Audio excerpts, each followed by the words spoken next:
On this episode of Redlit, former boss botches me, then tries to withhold pay when I quit, pays the ultimate piper when I push back, yell at me and my staff. Fine. Good luck running the office on your own.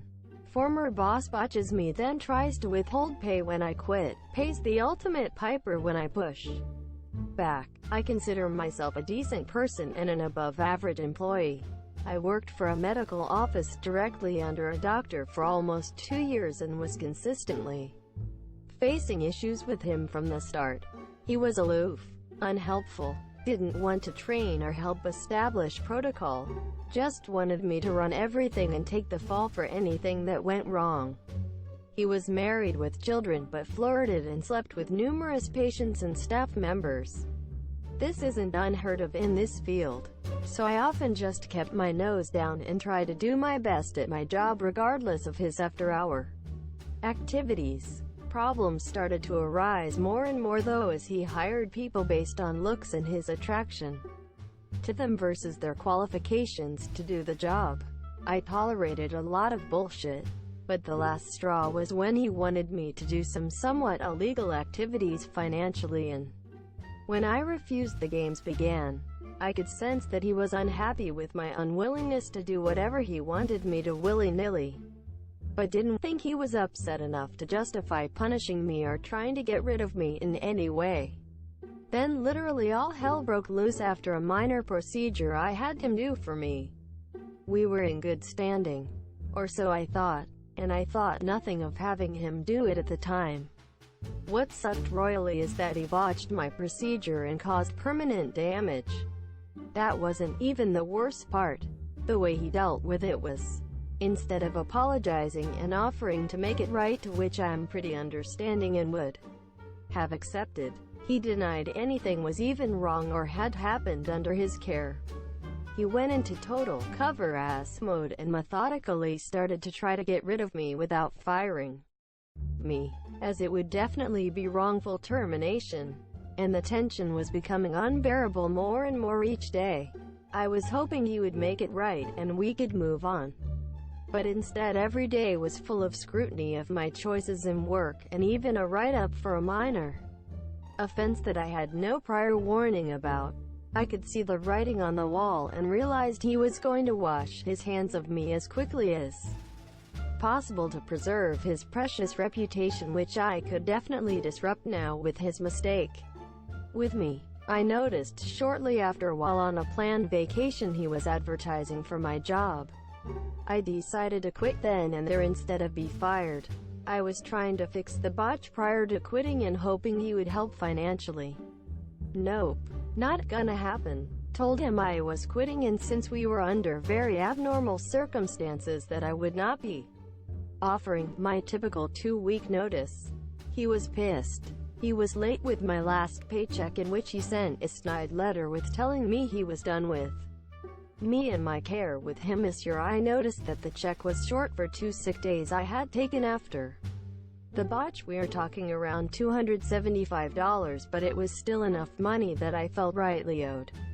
I had a ton of sick pay left and didn't even give it a second thought until now, and thought maybe he just forgot to add it. Nope. He responded curtly saying I hadn't accumulated enough time to pay for the days. I asked to see proof of that because I knew I had enough time. He changed the accumulation date to another month and said tough luck. Wasn't going to pay.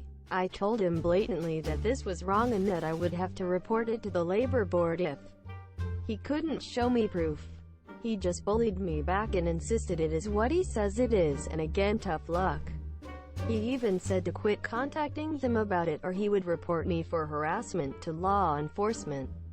So I went to the labor board. I brought in my contract and asked them about numerous questionable offenses. They couldn't believe how many skewed things were actually going on that I had accepted because I didn't know, or he had convinced me otherwise. They had me file for all of the offenses and said they would send us both a letter letting us know the mediation date. Got the letter in the mail from the labor board and almost fell over dead right then. what was originally a $275 offense with the other minor claims and now penalties added from the labor board. The total was now $6,500. I laughed hysterically and couldn't believe it at first. I thought about him receiving the same letter that day and just reveled at the thought. Admittedly, keep in mind he didn't know at this point that I had actually went to the labor board as I promised. He didn't think I would do it. He thought he had won up to this point. Mediation day rolls around and he sits across from me with the mediator there and is steaming under the pressure now. We both share our sides, which he lied about numerous things, of course. And then we talk separately with the mediator.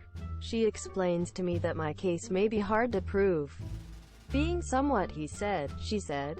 She encourages me to kind of take whatever he offers. Before leaving the room with her, I bring up one more thing to her that I was unsure of and didn't ask about before. It involved him not paying overtime. And she lit up like a damn Christmas tree.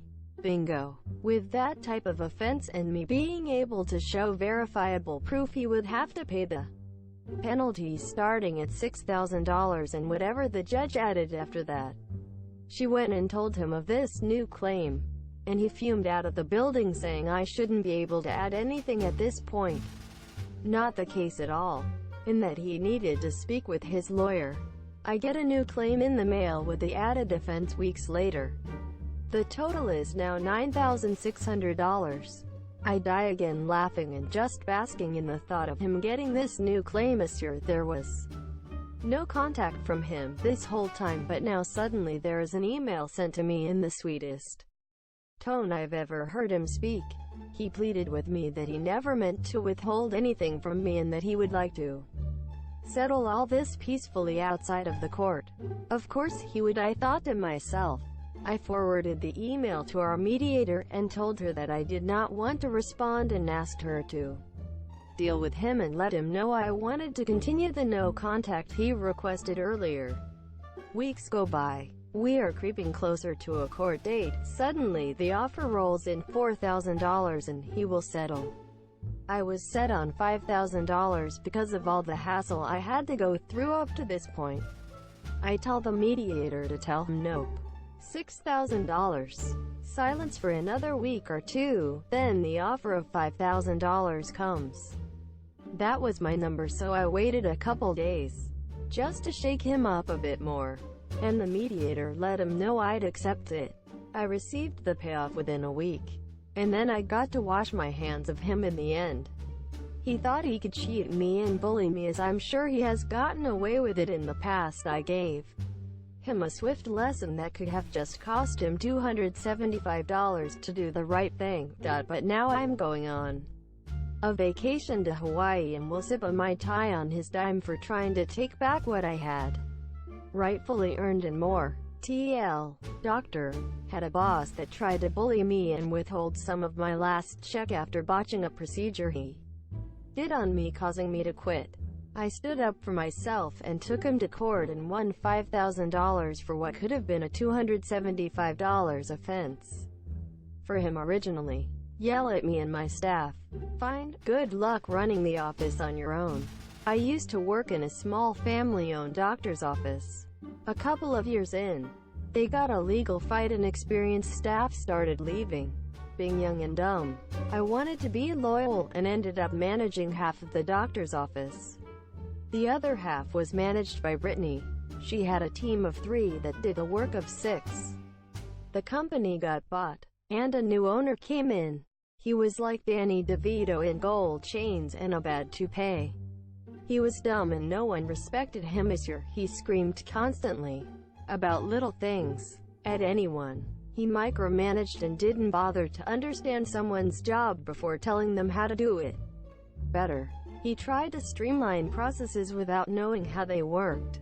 But mostly, he yelled. One day, the hardest working person in the entire clinic, a nurse who started every appointment, was a few minutes late. She was a single mother and her kid was sick, so she showed up less than 10 minutes later than usual. Danny proceeded to berate the nurse in front of the entire office, scream about dumb things like being a few minutes late. Then strange things like how she wrote dates. Then absurd things like how her bedside manner sucked. She had gotten flowers the day before from a patient because she was so good. When the nurse put in her notice at the end of the day, Danny fired her on the spot, told her to leave and never come back. I had been job searching, and had actually gotten an offer. I was planning on giving a lot of notice but couldn't give notice if I'd be fired immediately. I had student loans and was paycheck to paycheck. I grabbed the 2 remaining members of the admin staff and explained that I was going to quit without notice before too long. Brittany understood, and said she too was in the final stages of taking a new job. We agreed that we would quietly all find new jobs, then duck out when it was convenient. We had to quietly let all the other staff know, and each of us quietly started smuggling our personal effects out of the office. I had a start date 2 weeks out, but honestly couldn't give notice without risking my financial health.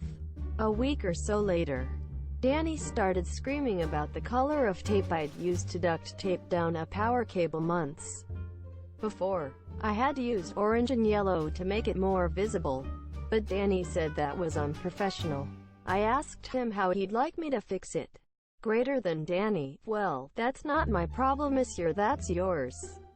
I paused for a second and said, "Greater than me, you know, I don't think it is my problem, monsieur, I'm out." I grabbed my small box of desk things as Danny howled at me. "Greater than Danny, you will never find another job in this town. I own every doctor's office in this county. I don't need you, since I've got Brittany." Brittany looked at him and said, "Greater than Brittany, I'd been meaning to tell you that today is my last day." We packed our things and walked out, as Danny called the cops saying his employees were stealing things like their own birthday cards and pictures of their kids. We texted the 3rd employee, who was on lunch, and explained what happened. "It sounds like she didn't go back. And without front desk, billing, or nursing staff, a doctor's office simply can't run. I'm told they were closed for almost 2 weeks before they got temporary employees, but had no one to train them, monsieur." Danny shuddered and resold the business a few months later to the big dog in the industry, which is a charity. Since their books are open, we saw that they bought the company, really just the client's list, for about 15% less than what Danny had paid a few months prior.